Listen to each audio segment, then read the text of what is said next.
السلام عليكم ورحمة الله وبركاته حبايبي طلاب سنة 5 ابتدائي. راجعنا الفيديو اللي فات عن منهج سبتمبر وأكتوبر اللي هي الوحدة الأولى كاملة 6 دروس وشخصيتين مؤثرين. شرح سريع ومراجعة سريعة، لمينا بكل حاجة ممكن نتخيلها في الوحدة بصورة سهلة جدا. النهاردة بقى هنحل مع بعض النماذج الاسترشادية، طبعا ما بيطلعش منها أي امتحان شهر.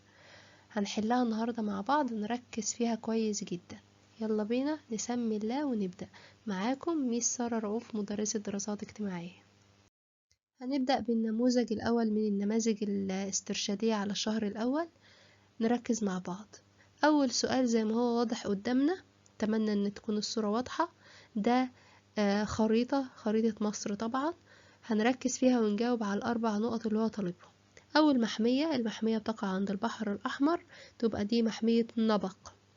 تاني هضبة تقع شمال غرب الصحراء الغربية، يبقى دي هضبة مرمريكا. رقم 3 دي الصحراء ايه سهلة جدا، دي الصحراء الشرقية. رقم 4 ده منخفض الفيوم، غالبا مفيش غيره. طيب رقم ب بيقول لي دلل يعني هات الدليل ان النباتات الطبيعية دي تسهم في تنشيط السياحة.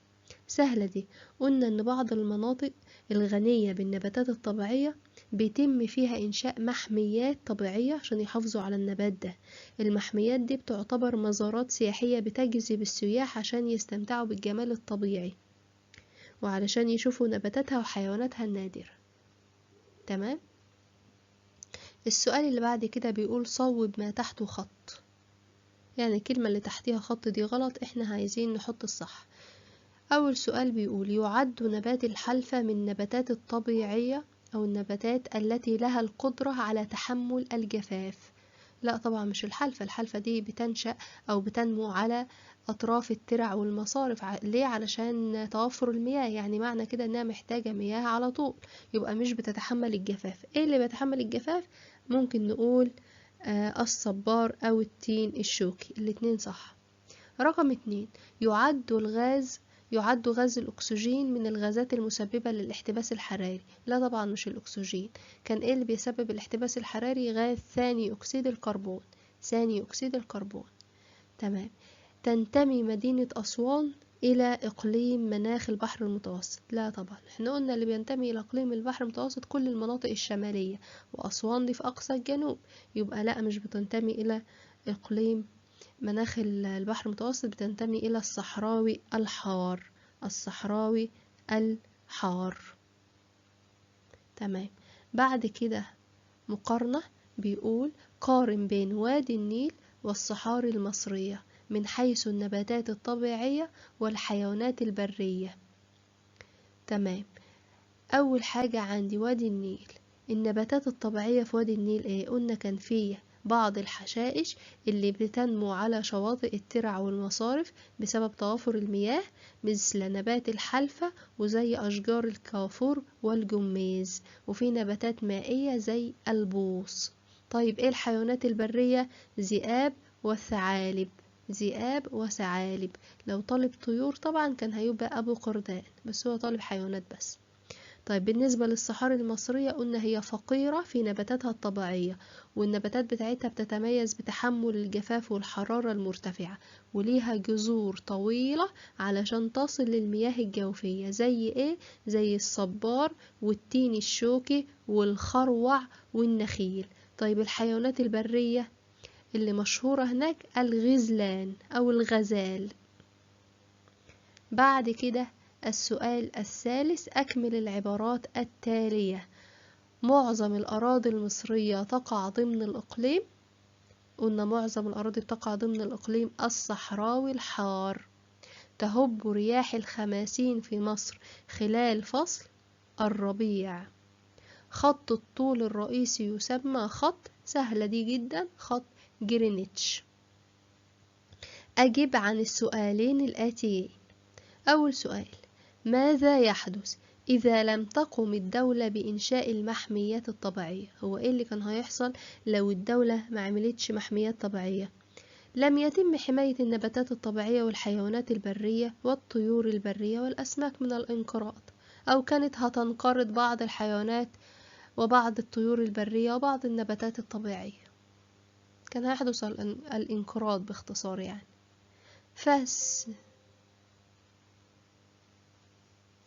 فسر بذكر سبب واحد يواجه التنوع البيولوجي في مصر. عايز سبب.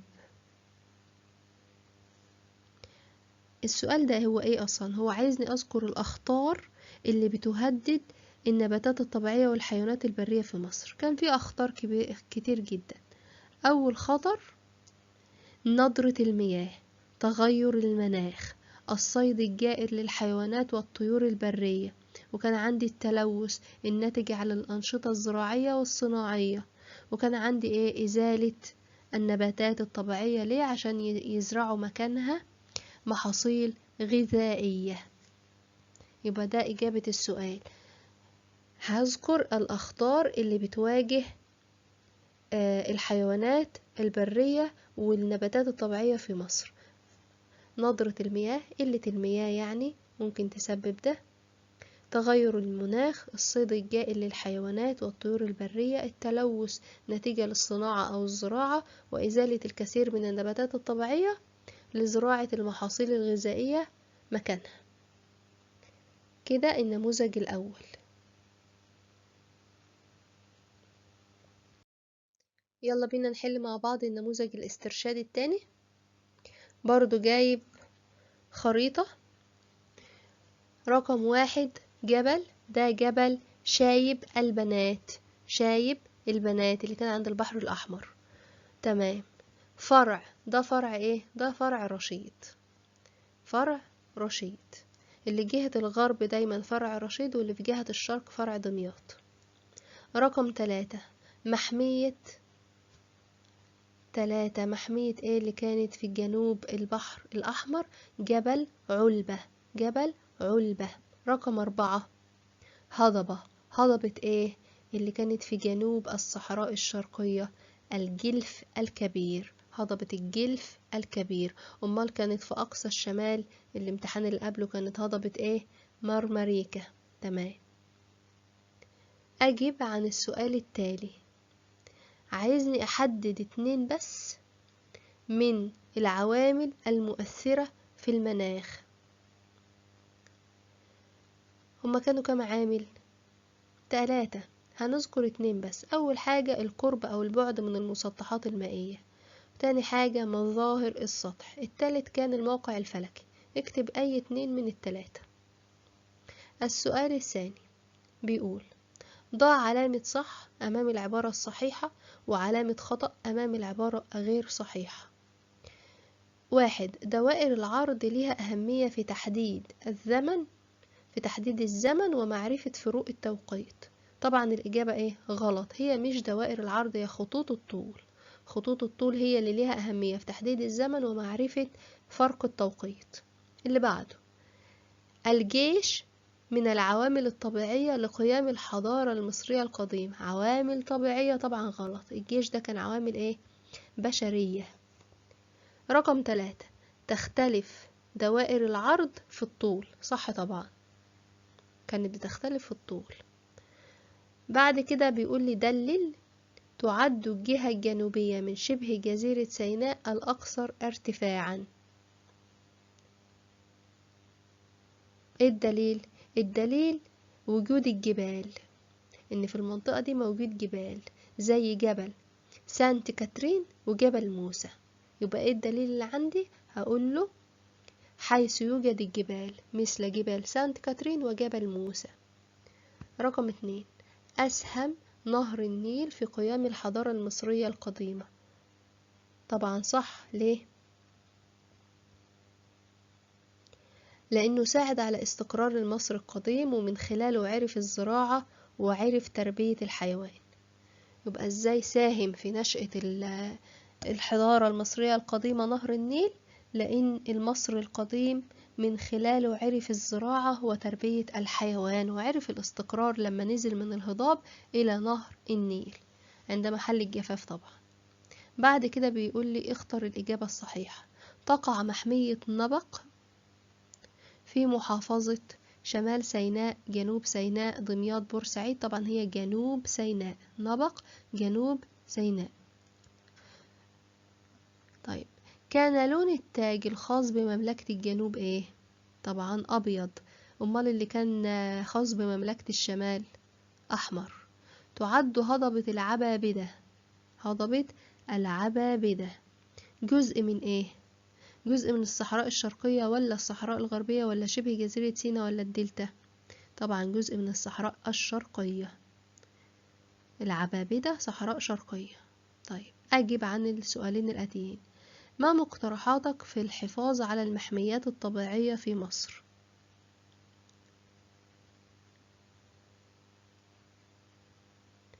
ايه اللي انت ممكن ايه تقترحه علشان تحافظ على المحميات دي؟ أول حاجة، لو هي فيها حيوانات همنع الصيد، منع الصيد عشان أحافظ عليها.